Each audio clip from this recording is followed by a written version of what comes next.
Hi guys, in this video I'm going to show you how to create a callout.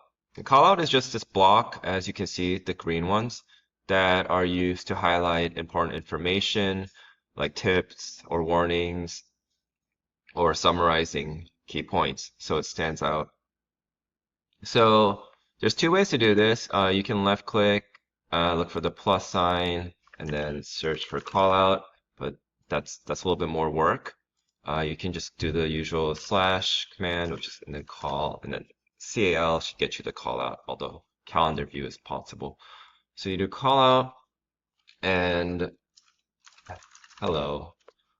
So you can change the icon by left clicking on the icon, whatever. I think the default is light bulb, and there's different options. You can do emojis.